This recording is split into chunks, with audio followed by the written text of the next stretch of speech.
Hi guys, welcome to Arun teach Kannada YouTube channel. So ಇವತ್ತಿನ ವಿಡಿಯೋದಲ್ಲಿ second year BA KSOUನಲ್ಲಿ ಯಾರ್ಯಾರು ಎಕ್ಸಾಮ್ ಕಟ್ಟಿದ್ದೀರಾ, BA ಹಾಗೂ BCom ವಿದ್ಯಾರ್ಥಿಗಳು, ಸೊ ಅವರಿಗೆ ಬ್ಲಾಕ್ 1 ಆ್ಯಂಡ್ ಬ್ಲಾಕ್ 4ವರೆಗೂ ಒಂದೇ ಟೆಕ್ಸ್ಟ್ ಬುಕ್ ಇರುತ್ತೆ, ಐಚ್ಛಿಕ ಕನ್ನಡ. ಸೊ ಇದರಲ್ಲಿ ಏನೋ ಡೌಟ್ ಇಲ್ಲ. ಕನ್ನಡಕ್ಕೆ ಅಂದರೆ ನಾರ್ಮಲ್ ಕನ್ನಡಗೆ 2 ಟೆಕ್ಸ್ಟ್ ಬುಕ್ ಇರುತ್ತೆ, block 1 block 2 and block 3 block 4 ಅಂತ. ಬಟ್ ಐಚ್ಛಿಕ ಕನ್ನಡಗೆ ಒಂದೇ ಬುಕ್ ಇರುತ್ತೆ, ಅದರಲ್ಲಿ ಬ್ಲಾಕ್ 4 ಇರುತ್ತೆ. ಸೊ ಇದರಲ್ಲಿ ನಿಮಗೆ ಇವತ್ತಿನ ವೀಡಿಯೋದಲ್ಲಿ ಏನಂದರೆ, ನಿಮಗೆ ಯಾವುದು ಇಂಪಾರ್ಟೆಂಟ್ ಲೆಸನ್ಸು, ಯಾವುದನ್ನು ನೀವು ಓದಬೇಕು, ಯಾವುದನ್ನು ಓದಿದ್ರೆ ನೀವು ಒಂದಷ್ಟು ಮಾರ್ಕ್ಸ್ನ ನೀವು ಕಳಿಸ್ಕೊಬೋದು, ನಾನು ಬ್ಲಾಕ್ 1 ಬ್ಲಾಕ್ 2 ಆ ಥರ ಓದಿ ಅಥವಾ ಬ್ಲಾಕ್ 3 ಬ್ಲಾಕ್ 4 ಓದಿ ಅನ್ನೋದನ್ನು ನಾನು ಈ ಒಂದು ವಿಡಿಯೋದಲ್ಲಿ ನಿಮಗೆ ತಿಳಿಸ್ಕೊಡ್ತೀನಿ. ಸೊ ವಿಡಿಯೋ ಏನ್ವರೆಗೂ ಸ್ಕಿಪ್ ಮಾಡಿದೆ ನೋಡಿ. ಸೊ ವಿಡಿಯೋ ನೋಡಲೇಬೇಕು ಅಂತ ಬಂದಿದ್ದೀರಾ ಅಂದಮೇಲೆ ಆ ವಿಷಯನ ಕೂಡ ನೀವು ತಿಳ್ಕೊಳ್ಳಿ. ಹಾಗೆಯೇ ಏನಿಲ್ಲ, ಓಕೆ. ಬ್ಲಾಕ್ 1ನಲ್ಲಿ ಬಸವರಾಜ ದೇವರ ರಗಳೆ ಮತ್ತು ಹರಿಹರ ಆಯ್ದ ಭಾಗಗಳಾಗಿದೆ. ಸೊ ಇದರಲ್ಲಿ ನಾವು ಈ ಒಂದು ಘಟಕದಲ್ಲಿ ನಾವು ತಿಳ್ಕೊತೀವಿ ಅಂದರೆ, ಇದರಲ್ಲಿ ನಿಮಗೆ ಒಟ್ಟು 7 ಘಟಕಗಳಿರುತ್ತೆ, 6 ಘಟಕಗಳಿರುತ್ತೆ. ಸೊ 6 ಘಟಕಗಳಲ್ಲಿ ನಿಮಗೆ ಹರಿಹರ ಮತ್ತು ಘಟಕ 1ರಲ್ಲಿ ನಿಮಗೆ ಹರಿಹರ ಅವರ ಕಾಲ, ದೇಶ ಮತ್ತು ಅವರ ಒಂದು ಪರಿಚಯ, ಅವರ ಒಂದು ಜೀವನದ ಪರಿಚಯವನ್ನು ನೀವು ಮಾಡ್ಕೋತೀರಾ. ಹಾಗೆ ಘಟಕ 2ರಲ್ಲಿ ಜನನ ಮತ್ತು ಬಾಲ್ಯ ಕಪ್ಪಡಿ ಸಂಗಮಕ್ಕೆ ಪ್ರಯಾಣ. ಸೊ ಬಸವಣ್ಣನವರು ಅವರ ಜನನದ ಬಗ್ಗೆ, ಅವರ ಮತ್ತು ಬಾಲ್ಯ ಮತ್ತು ಕಪ್ಪಡಿಗೆ ಹೇಗೆ ಬಂದರು ಅನ್ನೋದನ್ನು ನಾವು ತಿಳ್ಕೊತೇವೆ. ಹಾಗೆ ಬ್ಲಾಕ್ 3ಯಲ್ಲಿ ಸಂಗಮೇಶ್ವರನ ಆದೇಶ ಮತ್ತು ಋಷಭದೇವನ ಉಪದೇಶವನ್ನು ತಿಳ್ಕೊತೇವೆ. ಹಾಗೆ ಬಿಚ್ಚಳನ ಅಧಿಕಾರ ಪ್ರಾಪ್ತಿ, ಮಂಡಲ ದ್ರೋಹದ ಅಪವಾದ, ಅದರ ಪರಿಹಾರ, ಹಾಗೆ ಲೆಂಕಸರನ್ನು ಒಲೆಯಲ್ಲಿ ಅಪಹರಿಸಿದ ಪ್ರಸಂಗ ಮತ್ತು ಈಶ್ವರನು ಕೆಲಸಕ್ಕೆ ಕರೆದ ಪ್ರಸಂಗ. ಸೊ ನಾನು ಎಲ್ಲೂ ಅಂತ ಇನ್ನೊಂದೇನೆಂದರೆ, ಬ್ಲಾಕ್ 1 ಬ್ಲಾಕ್ 2 ನೀವು ಇವೆರಡನ್ನ ನೀವು ಅಚ್ಚುಕಟ್ಟಾಗಿ ಚೆನ್ನಾಗಿ ಓದ್ಕೊಂಡ್ರಿ ಅಂದರೆ ನಿಮಗೆ ಡೌಟೇ ಬೇಡ, ನಿಮಗೆ ಆರಾಮಾಗಿ ನೀವು 50 ಮಾರ್ಕ್ಸ್ನ ಈ ಒಂದು 2 ಬ್ಲಾಕ್ಗಳಿಂದ ನೀವು ಗಳಿಸ್ಕೊತೀರ. So no doubt. ಯಾಕಂದರೆ ಸಂದರ್ಭ ಸ್ವಾರಸ್ಯ, ಹಾಗೆ ಸಂದರ್ಭ ಸ್ವಾರಸ್ಯವನ್ನು ಕೊಡ್ತಾರೆ, ಹಾಗೆ ಭಾವಾರ್ಥಗಳನ್ನು ಕೇಳ್ತಾರೆ, ಹಾಗೆ ಕಠಿಣ ಪದಗಳನ್ನು ಅರ್ಥ ಕೇಳ್ತಾರೆ, ಹಾಗೆ ನಿಮಗೆ 5 ಮಾರ್ಕ್ಸ್ 2, 10 ಮಾರ್ಕ್ಸ್ 2 ಕೇಳುವಂಥದ್ದು. ಸೊ ಆರಾಮಾಗಿ ನೀವು 50 ಮಾರ್ಕ್ಸನ್ನು ನೀವು ತೆಗೆದುಕೊಳ್ಬೋದು.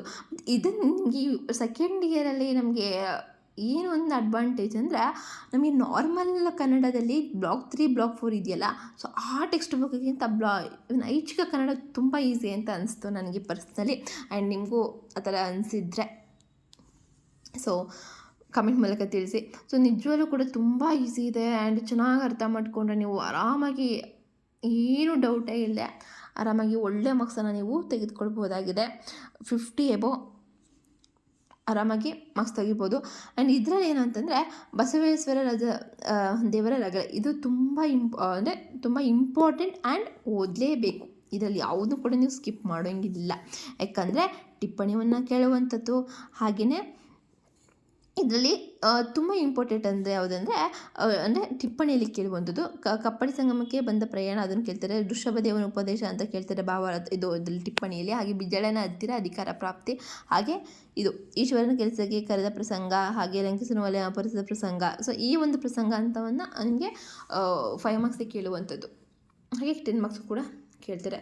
ತುಂಬ ಈಸಿ ಇದೆ. ಒಂದು ಸಲ ನೀವು ನಿಮಗೆ ಜನನ ಮತ್ತು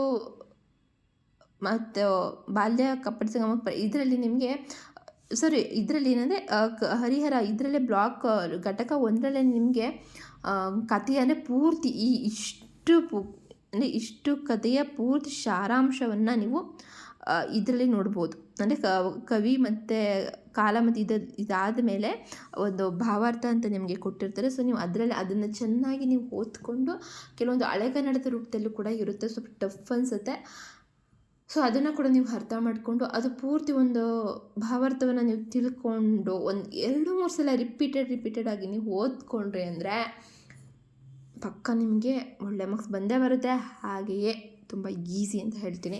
ಹಾಗೆ ಹರಿಶ್ಚಂದ್ರ ಮತ್ತು ಕಾವ್ಯ ಮತ್ತು ಸಂಗ್ರಹ, ಹಾಗೆ ಇದರಲ್ಲೂ ಕೂಡ ರಾಘವಾಂಕರ ಕವಿ ಪರಿಚಯನ ಆದಮೇಲೆ ಅಲ್ಲೂ ಕೂಡ ಸೇಮ್ ಸಾರಾಂಶ ಅಂತ ಕೊಟ್ಟಿರ್ತಾರೆ. ಸೊ ಅದರಲ್ಲೂ ಕೂಡ ನೀವು ಪೂರ್ತಿ ಸಾರಾಂಶವನ್ನು ನೀವು ತಿಳಿದುಕೊಳ್ಬಹುದು. ಅದಾದಮೇಲೆ ಕಥಾಸಾರ, ಘಟನೆಗಳು, ಸನ್ನಿವೇಶಗಳು, ಪಾದಚಿತ್ರಣ, ಒನ್ನಗಿ ಕವಿ ವಿಮರ್ಶೆ, ಹಾಗೆ ಕನ್ನಡ ಸಾಹಿತ್ಯದಲ್ಲಿ ಹರಿಶ್ಚಂದ್ರ ಕಾವ್ಯನ ಸ್ಥಾನಮಾನ. ಸೊ ನೋಡಿ, ಇದರಲ್ಲಿ ಏನು ಗೊತ್ತಾ, ಜಾಸ್ತಿ ರಿಪೀಟೆಡ್ ಆಗಿ ಕೇಳಿರುವಂಥದ್ದು ಚಂದ್ರಮತಿ ವಿಲಾಪ ಹಾಗೆ ಚಂದ್ರಮತಿ ಬಗ್ಗೆ ಕೇಳಿರುವಂಥದ್ದು, ಹಾಗೆ ಗಣರಾಣಿಯರ ಪ್ರಸಂಗವನ್ನು ತುಂಬ ರಿಪೀಟೆಡ್ ಆಗಿ ಕೇಳಿರ್ತಾರೆ. ಸೊ ಇದು ಟಿಪ್ಪಣಿ ಅಂತಲೂ ತಿಳ್ಕೊಳ್ಳಿ, ಅಥವಾ 5 ಮಾರ್ಕ್ಸು ಕೂಡ ಕೇಳ್ತಾರೆ, 10 ಮಾರ್ಕ್ಸು ಕೂಡ ಕೇಳ್ತಾರೆ. ಸೊ ಇಷ್ಟು ಚಂದ್ರಮತಿ ವಿಲಾಪ, ಹಾಗೆ ಚಂದ್ರಮತಿ ಬಗ್ಗೆ, ಹಾಗೆ ಗಣರಾಣಿಯರ ಪ್ರಸಂಗ, ವಸಿಷ್ಠ, ಲೋಹಿತಾಶ್ವ, ವಿಶ್ವಾಮಿತ್ರರ ವಿವಾದ, ಸ್ಮಶಾನದಲ್ಲಿ ಹರಿಶ್ಚಂದ್ರ ಮತ್ತು ವಿಶ್ವಾಮಿತ್ರ, ಇಷ್ಟು ನೀವು ಓದ್ಕೊಂಡ್ರಿ ಅಂದರೆ 10 ಮಾರ್ಕ್ಸ್ 5 ಮಾರ್ಕ್ಸ್ ಆರಾಮಾಗಿ ಗಳಿಸ್ಕೊಬೋದು. ಹಾಗೆ ಹರಿಶ್ಚಂದ್ರನ ಕಾವ್ಯ ಎಷ್ಟು ಜನಕ್ಕೆ ಕತೆ ಗೊತ್ತಿರುತ್ತೆ. ಸೊ ಕತೆ ಗೊತ್ತಿರೋರಿಗೆ ಆರಾಮಾಗಿ ನೀರು ಕುಡ್ದಂಗೆ ಎಕ್ಸಾಮಲ್ಲಿ ಆರಾಮಾಗಿ ಬರೆದ್ಬಿಟ್ಟು ಬರ್ಬೋದು, ಏನು ಟಫ್ ಆಗಲ್ಲ ಅಂತ ನಾನು ಭಾವಿಸ್ತೀನಿ.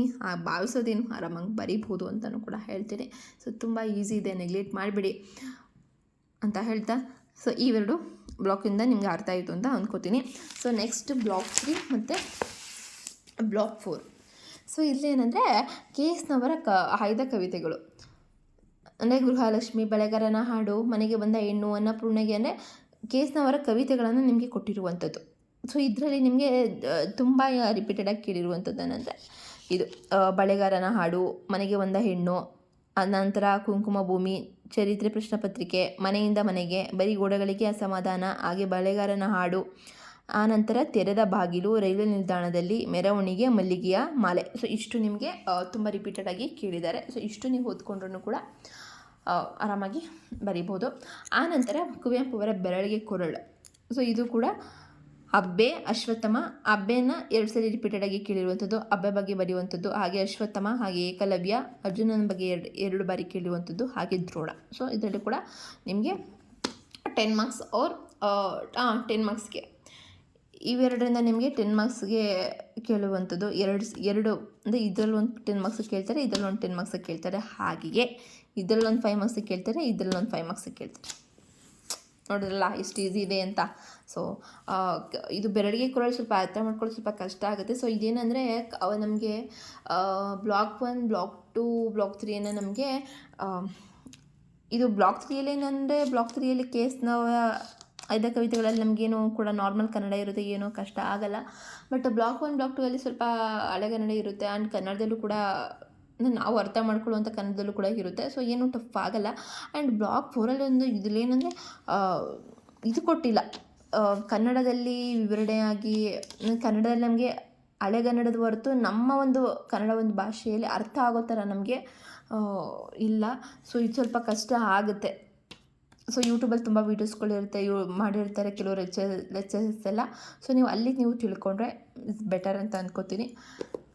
ಆ್ಯಂಡ್ ಇದರಲ್ಲಿ ನೀವು ಇಲ್ಲ ನಾನು ಬೇಡ, ಇದು ನನಗೆ ಸ್ವಲ್ಪ ಟಫ್ ಆಗುತ್ತೆ, ನಾನು ಓದೋಕ್ಕೆ ಆಗಲ್ಲ ಅಂದರೆ ಜಸ್ಟ್ ಲೀವ್ ಇಟ್, ಬಿಟ್ಬಿಟ್ಟು ಇದರಲ್ಲೇ ಓದ್ಕೊಳ್ಳಿ. ಇದರಲ್ಲಿ ಯಾಕಂದರೆ ಇದರಲ್ಲಿ ಇಷ್ಟು ಹೇಳಿದ್ದೀನಲ್ಲ, ಇಷ್ಟರಲ್ಲಿ ಪಕ್ಕ ಕೊಡ್ತಾರೆ. ಇದರಲ್ಲಿ ಒಟ್ಟು ನಿಮಗೆ 4 ಮಾರ್ಕ್ಸ್, 10 ಮಾರ್ಕ್ಸು ಕೂಡ ಕೊಡ್ತಾರೆ ಅಂತ ಹೇಳಿದ್ದೀನಲ್ಲ, 10 ಮಾರ್ಕ್ಸು ಕೂಡ ಕೊಡ್ತಾರೆ.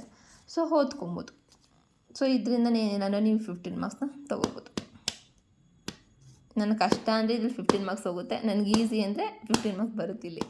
ಸೊ ನಿಮ್ಮ ಚಾಯ್ಸ್ ಅಂತ ಹೇಳೋಕ್ಕೆ ಇಷ್ಟಪಡ್ತೀನಿ. I hope you this video ನಿಮ್ಗೆ ಅಂಡರ್ಸ್ಟ್ಯಾಂಡ್ ಅರ್ಥ ಆಯಿತು ಅಂತ. ಸೊ ಆ್ಯಂಡ್ ಇನ್ನೊಂದೇನೆಂದರೆ ನಿಮಗೆ ಜಾಸ್ತಿ ನಾನು ಇದನ್ನು ಒಂದು 5 ವರ್ಷದ ಪೇಪರನ್ನು ನಾನು ರೆಫರ್ ಮಾಡಿ ಎಲ್ಲ ಒಂದು ಭಾವಾರ್ಥ ಆಗಿರ್ಬೋದು, ಸಂದರ್ಭ ಸ್ವಾರಸ್ಯ ಎಲ್ಲನೂ ಕೂಡ ಒಂದು ಕಡೆ ನಾನು ಬರೆದಿಟ್ಟಿದ್ದೇನೆ, ಯಾವುದಾದ್ರು ಇಂಪಾರ್ಟೆಂಟ್ ಅಂತ ನಿಮಗೆ ಯೂಸ್ಫುಲ್ ಆಗಲಿ ಅಂತ. ಸೊ ಅದನ್ನು ಕೂಡ ಇನ್ನೊಂದು ವಿಡಿಯೋದಲ್ಲಿ ನಾನು ಅಪ್ಲೋಡ್ ಮಾಡ್ತೀನಿ ನನ್ನೊಂದು ಚಾನಲ್ನಲ್ಲಿ. ಸೊ ನೀವು ಫಸ್ಟ್ ಟೈಮ್ ನೋಡ್ತಿದ್ರೆ ಯೂಟ್ಯೂಬ್ ಸಬ್ಸ್ಕ್ರೈಬ್ ಮಾಡಿ, ಹಾಗೆ ಪಕ್ಕದಲ್ಲಿರೋ ಬೆಲ್ ಐಕಾನ್ನ ಕ್ಲಿಕ್ ಮಾಡಿ. ನಿಮಗೆ ಈಸಿ ಆಗುತ್ತೆ, ಅಂದರೆ ನನಗೆ ಏನೇ ಒಂದು ವೀಡಿಯೋ ಅಪ್ಲೋಡ್ ಮಾಡಿದ್ರು ಕೂಡ ನಿಮಗೆ ಫಸ್ಟು ನೋಟಿಫಿಕೇಷನ್ ಬರುತ್ತೆ. ಸೊ ನಾನು ಮುಂದಿನ ವೀಡಿಯೋದಲ್ಲಿ ನಿಮ್ಗೆ ಹೇಳ್ದಾಗೇ ಈ ಒಂದು ಕ್ವಶನ್ಸ್ ಯಾವುದಾದ್ರು ತುಂಬ ಕ್ವಶನ್ಸ್ನ ಕೇಳಿದ್ದಾರೆ, ಯಾವ ರೀತಿ ಕೇಳಿದ್ದಾರೆ ಅನ್ನೋದನ್ನು ನಿಮಗೆ ಒಂದೇ ವಿಡಿಯೋದಲ್ಲಿ ಕ್ವಶನ್ ಪೇಪರ್ ಬಗ್ಗೆನೂ ಕೂಡ ತಿಳಿಸ್ಕೊಡ್ತೀನಿ. ಹಾಗೆಯೇ ನಾನು ಹೇಳಿದ್ನಲ್ಲ 5 ವರ್ಷದ ಪೇಪರ್ನ ನಾನು ಸಾಲ್ವ್ ಮಾಡಿ, ಅಂದರೆ ಕ್ವಶನ್ಸ್ ಯಾವುದಾದ್ರು ಕೊಟ್ಟಿದ್ದಾರೆ ಅಂತ ನಾನು ಒಂದು ಕಡೆ ಬರೆದಿಟ್ಟಿದ್ದೀನಿ ಅಂತ, ಅದನ್ನು ಕೂಡ ನಿಮಗೆ ಎರಡನ್ನೂ ಕೂಡ ಒಂದು ಕ್ವಶನ್ ಪೇಪರ್ ಆ್ಯಂಡ್ ಕ್ವಶನ್ಸ್ಗಳನ್ನ ಒಂದೇ ವಿಡಿಯೋದಲ್ಲಿ ಅಪ್ಲೋಡ್ನ ಮಾಡ್ತೀನಿ. ಒಂದು ವಿಡಿಯೋದಲ್ಲಿ ಮಾಡಿ ನಿಮಗೆ ತಲುಪಿಸ್ತೇನೆ.